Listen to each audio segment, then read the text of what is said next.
Um, the short story for this manual is Anton Chekhov's story titled "A Problem." All right, and Chekhov is an incredible writer, um, playwright, mostly known for that. And as you pass through your experience of life in this world, I hope that there can be a time when you come back and watch or listen or read Chekhov's plays. All right. But this short story is about as best we can do in the manual to just kind of introduce you to him. Um, so, what is the problem about, and how does it fit into what we're looking at in philosophy? So, you do have a young man who is trying to fit into a family that has preconceived notions of who they are and who the young man should be.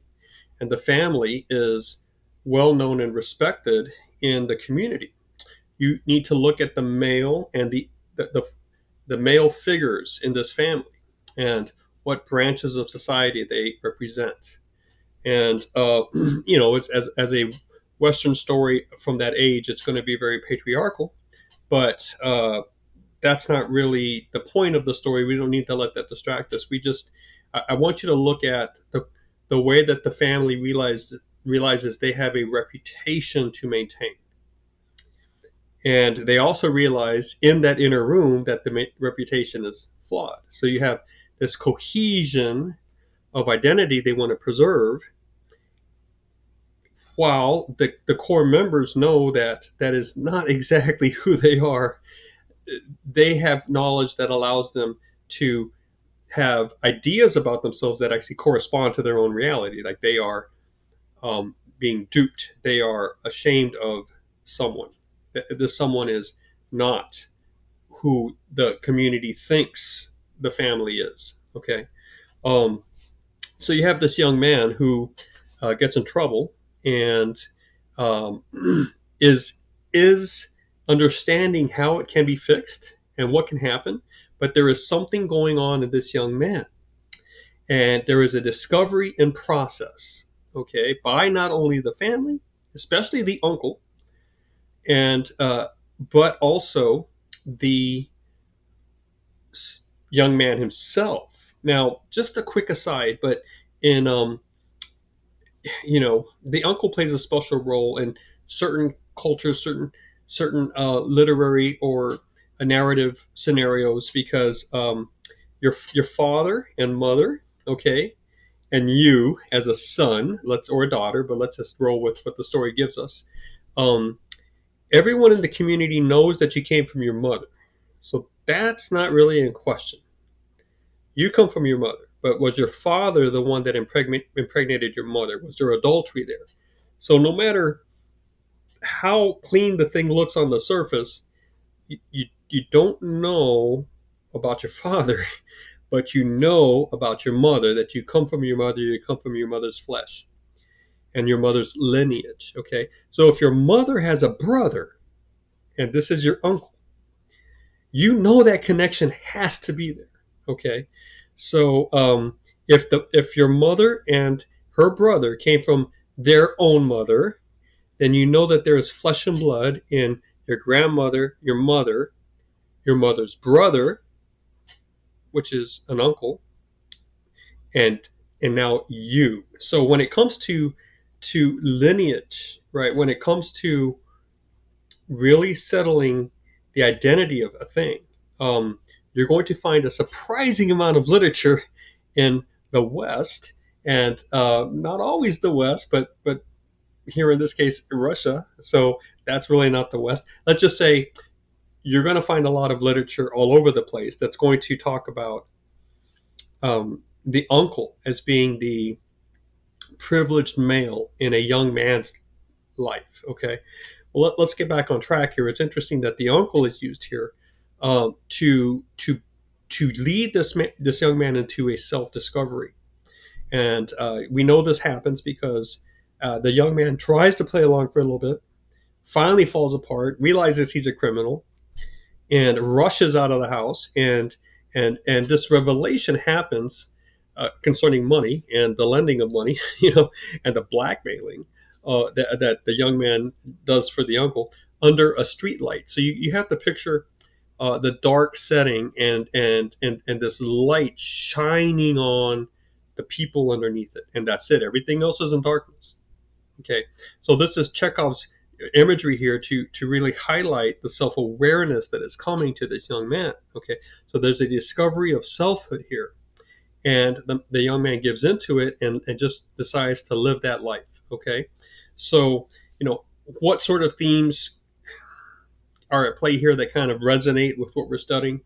You have this attempt to keep the impressions and false thoughts together, to not have them contradict each other, so that the community can have this idea of the family. So there's your cohesion theory of truth at play. And yet under that spotlight, the uncle and the young man engage in really being able to access the real identities. So they're as the young man says, I am a criminal.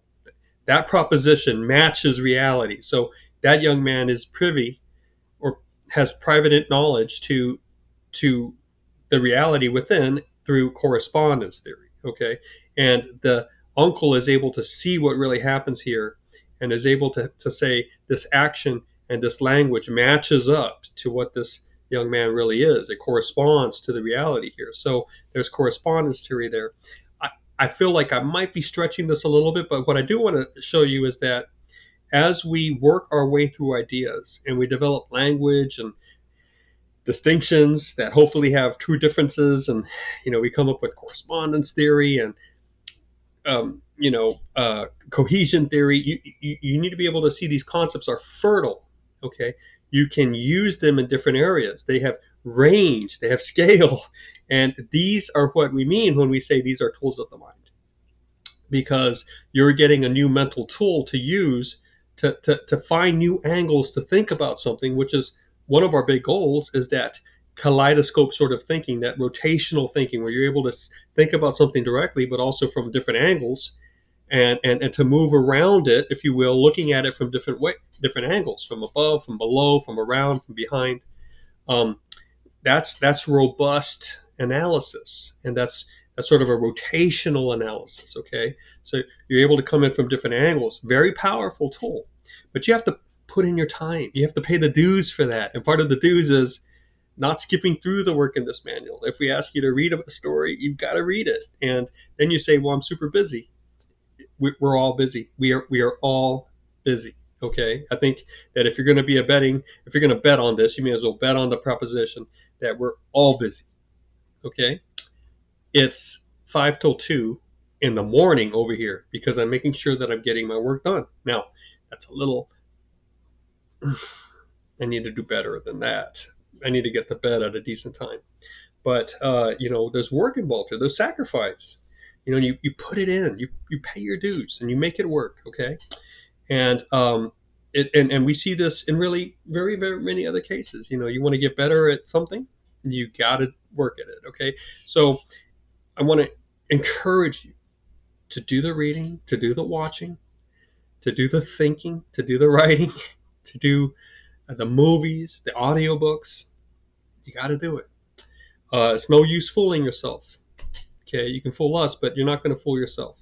And you're not really going to have the growth, or you're not going to be putting yourself in a position for that sort of growth if you're fast forwarding or skipping stuff, or unless we tell you to skim. But so buckle in, get these tools of thought, and see where it takes you in 4 or 5 years. Okay, thank you for listening to that. I know you weren't asking for that advice, but I guess it just came upon me and I shared it, and hopefully you can take that in good grace and be all right. So appreciate you watching this video.